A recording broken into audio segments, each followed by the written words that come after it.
Hello everybody, it's Randy with Carchaeology, and I want to apologize for not posting any videos here in the past few weeks. I have been really busy with a lot of different stuff, including some work in the lab, and I just haven't had the energy or the desire to film every little damn bit of it. Now, for any of you that watch what's going on here, you got to know that I do this because I want to do it. It's not because it's a moneymaker. In fact, it's a time sucker more than anything else. You know, is it worth the effort of putting all these videos up to make 40 bucks a month? Well, it's not. But I do enjoy sharing stories. I do enjoy working on cars.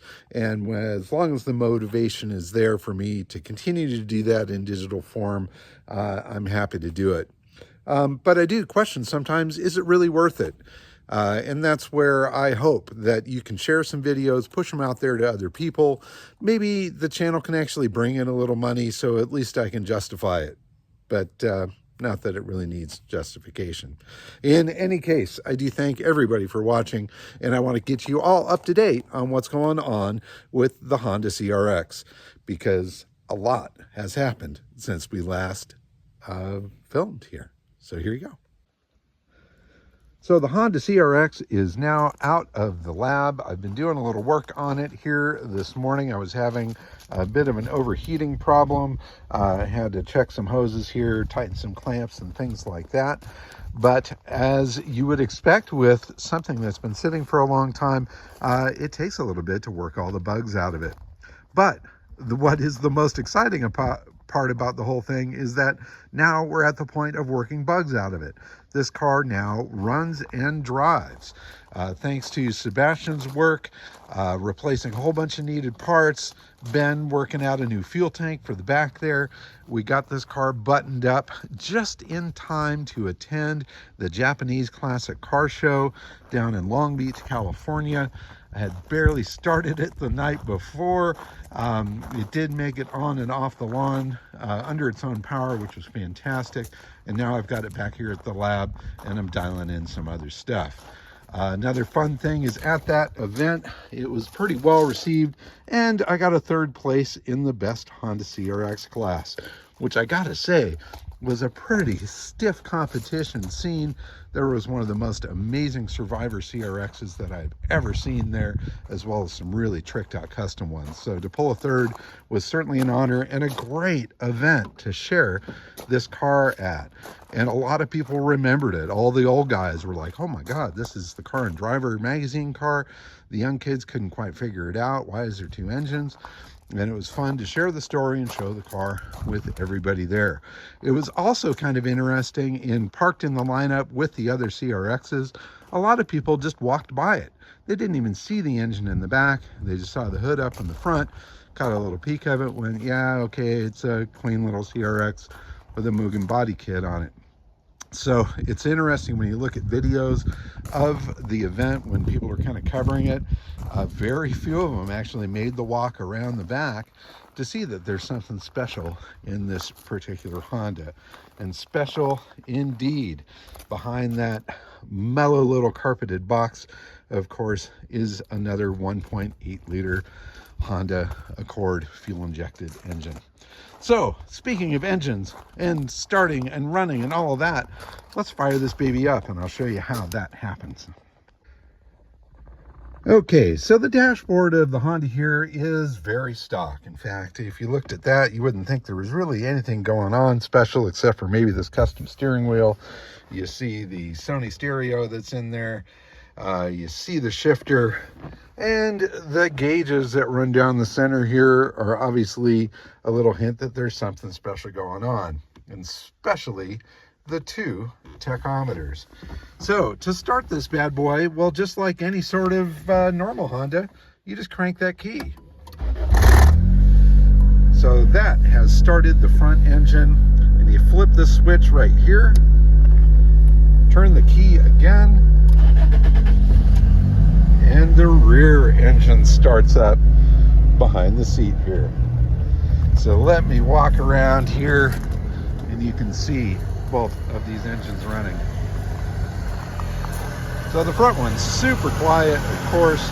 These are not high performance engines. They are just bigger engines. Going around the back here, you can hear the intake here. That's pulling in air to that rear engine from the back. And then the exhaust note out back.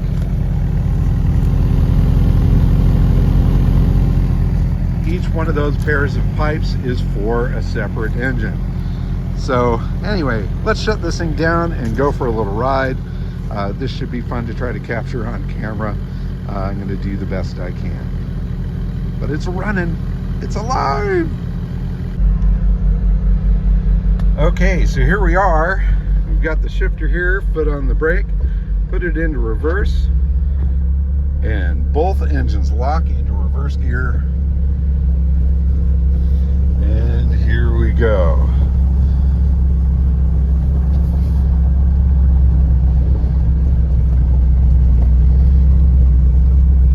And into drive.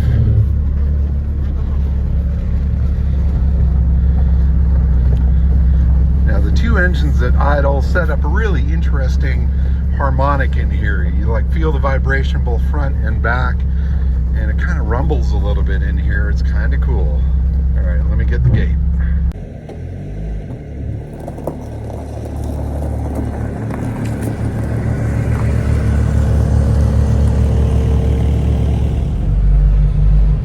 All right, here we go in the Honda CRX.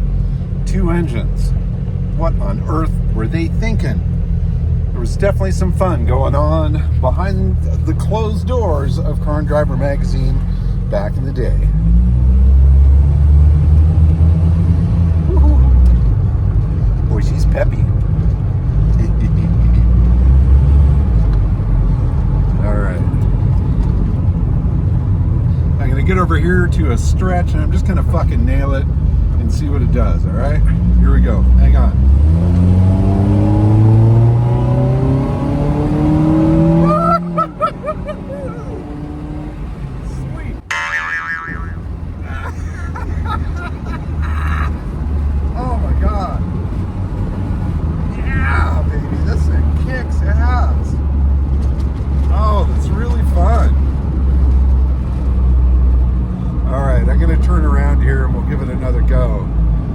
Kind of interesting. They're both shifting pretty close to the same time, but not exact.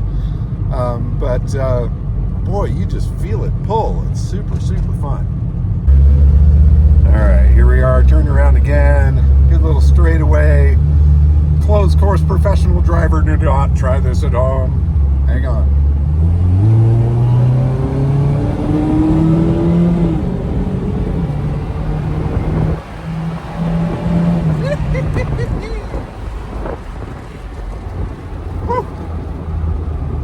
Well, that gets the blood pumping. It really freaking does.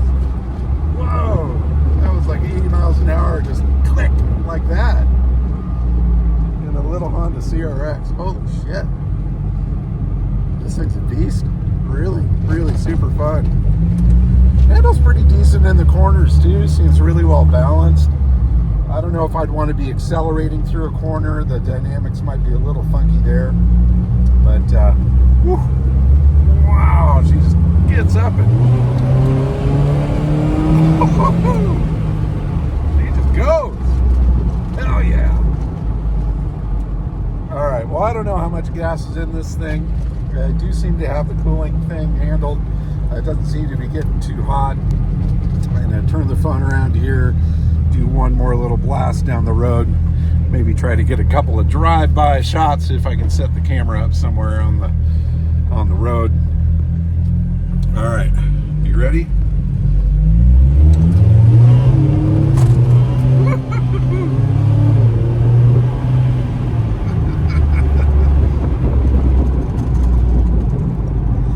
All right, I didn't push it too hard on that one, but in any case, ye frickin' ha.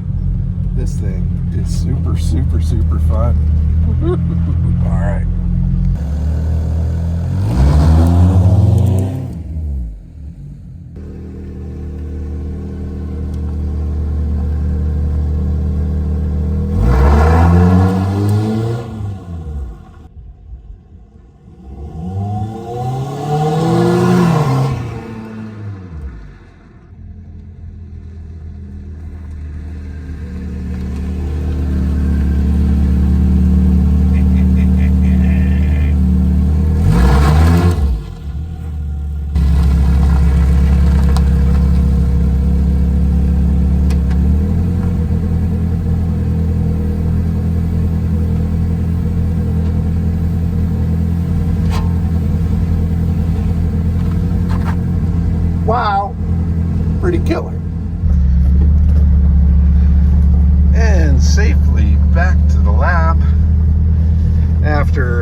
run down the valley.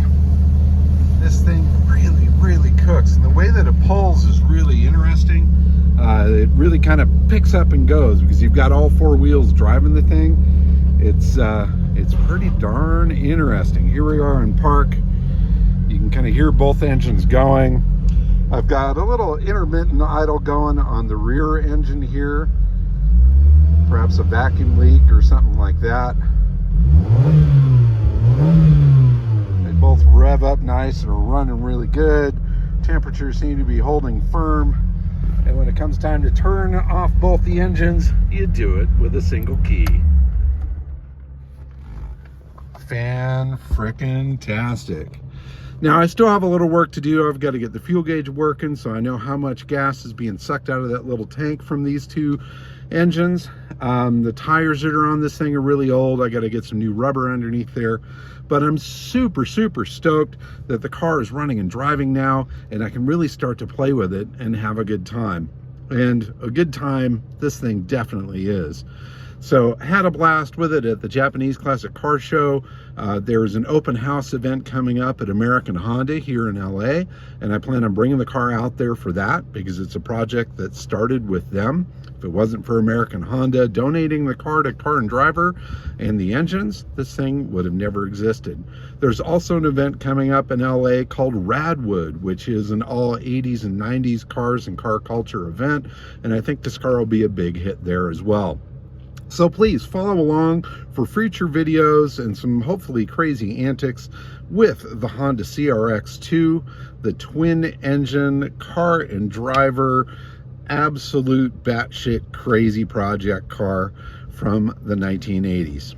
Thanks so much for watching, everybody. Keep on digging them up and driving them, and subscribe if you haven't. Thanks for watching. Bye-bye.